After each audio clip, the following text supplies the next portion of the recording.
Hey everyone, Corvus here, and welcome to this video, which will be taking a look at the contents of this small package.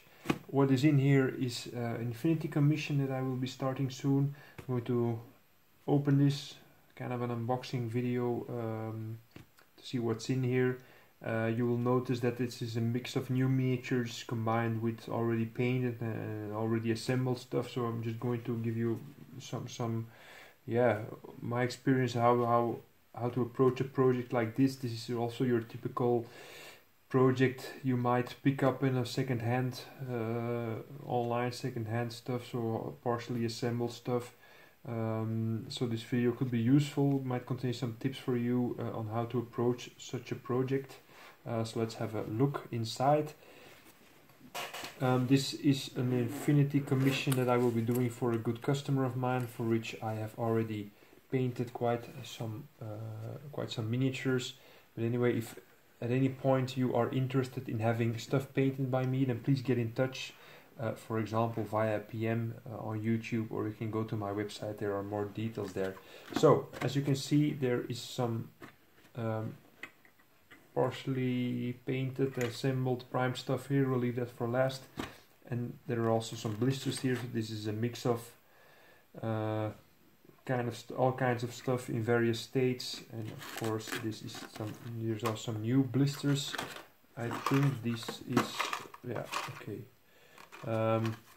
So some of the miniatures have these resin bases also that I noticed, and this one it's still in the blister, but it's already been opened, and the customer added this base here. So I suppose I need to put this on here. I'll ask him anyway. So this first miniature is the female one here, the Al-Hawa unit, and there's one miniature in here, and maybe the other one is already there in the part of the assembled figures. So that's a blister that has already been used by the customer, and maybe also I know he buys second-hand stuff also quite often. So blister there. This one is, the other blisters are still sealed. War correspondence miniature. Pretty funny pose there.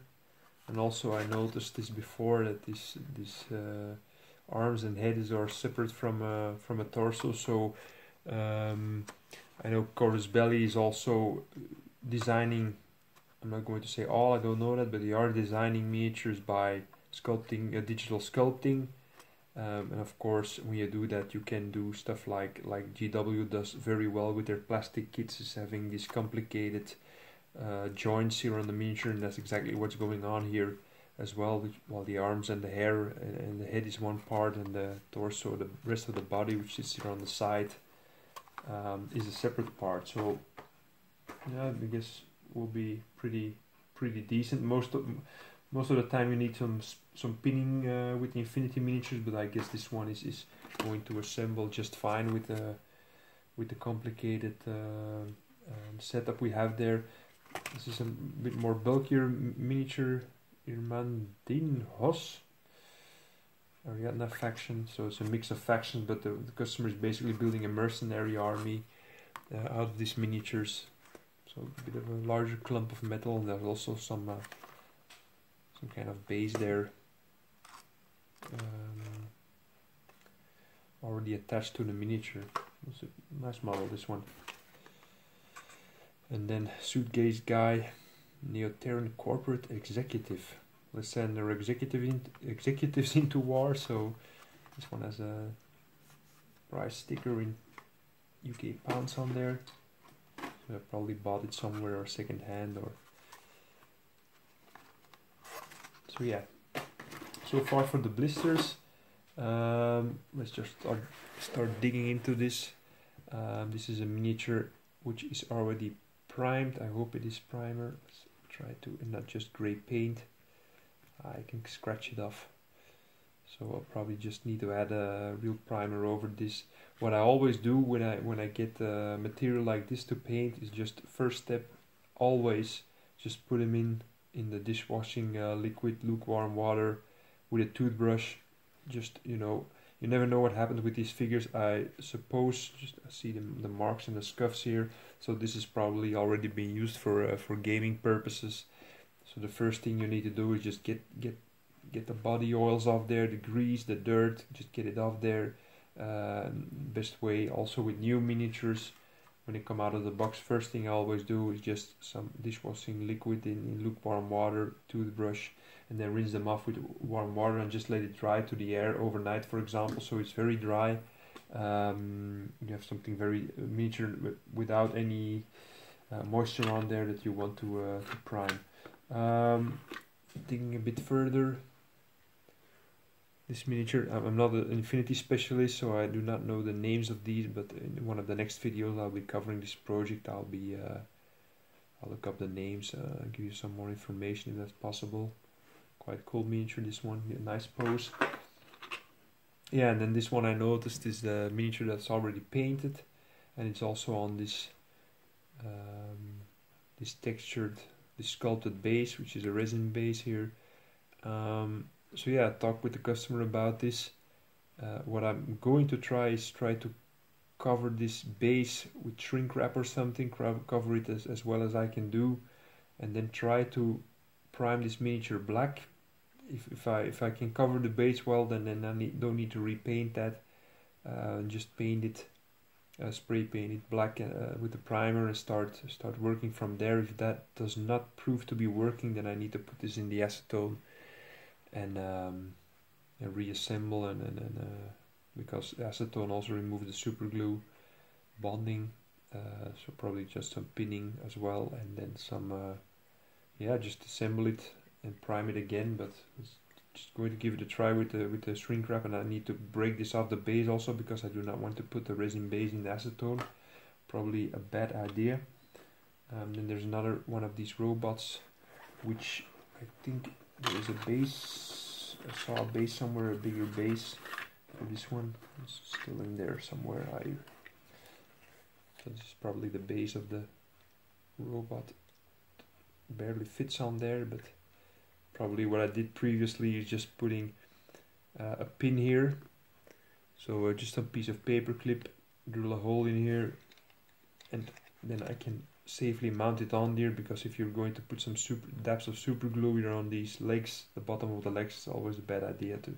And when it's a gaming miniature, it's not really. I think strength is more important than the looks. So what I did previously when I painted a similar model is just having this pin here into the base, and then attach it here, and maybe even bend the paper clip here on the bottom, so it's really well in place, and just paint it black, and then yeah, it's not going to show that. Of course, if you're going to use this for a painting competition, please do not do something like this. But I think with gaming miniatures, the strength is more important. You don't want miniature falling off the base when you're hitting the table at some point. Another guy, and this one is also mounted on this resin base. There is a piece of copper wire here sticking out of the base. I'm not sure if you can see this on camera, but looks a bit odd.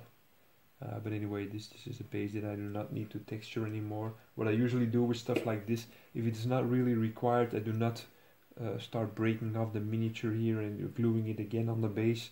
I just put some plastic card on here, glue some sand on there to create a texture, and then there's no need to break these. I mean, you can easily texture the base before priming these. Okay, then digging down a bit further, I see there are more bases in there.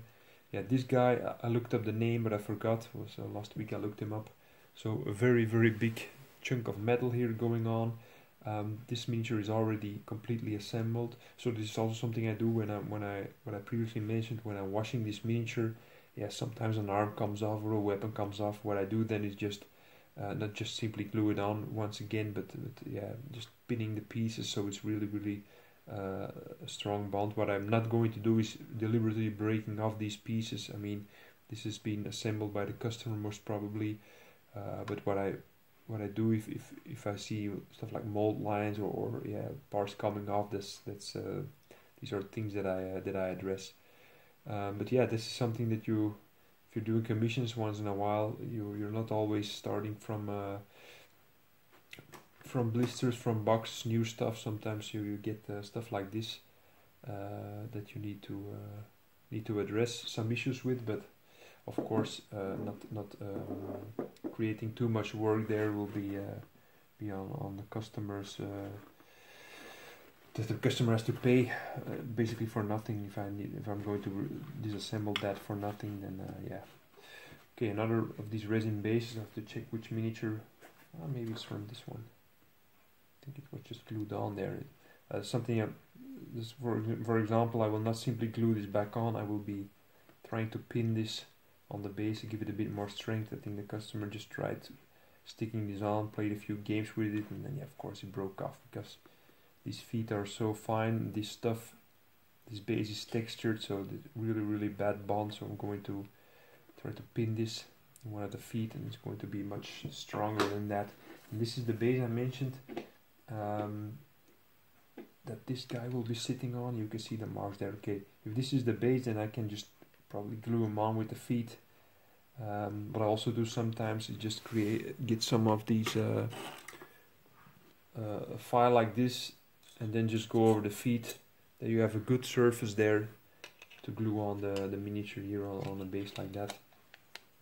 So that's also something I probably do, and I will not have to put the pin here in the middle. Just to clean this also. This is some super glue residue I need to remove with a hobby knife. And then I think this is the taller base, because the customer said, yeah, this big miniature is on a base or not on a base, but I need to put it on a very large one. And check if maybe originally it was on this one. Maybe that's possible. Yeah, it was standing on this one, but anyway, there's one surplus base in here. Just going to put it on here, and then at the moment I have an idea. Maybe if I can remove this guy from this base and just put it down here, but then it's on a different size of base than this one. Yeah, something I need to check with the customer. Then that could be an idea when there's an extra base in here. Remove this guy from the sculpted base because it will not suit the rest of the army. Maybe it's best that I try to remove this one anyway. So just what I wanted to show you, some advice along the lines. This is the commission I will be starting soon. Like I already said, if you're interested in having stuff painted by me, you can also choose to assemble it yourself. Just second-hand miniatures that you want painted or retouched or anything. If you want that stuff done, then I'm available for that. Apart from that, I thank you to be watching this video. If you have not yet done so, please consider becoming a subscriber on the channel. There are some more exciting new videos coming. So that's all for this video. Hope to see you in the next one, and have a great rest of the day. See you. Bye.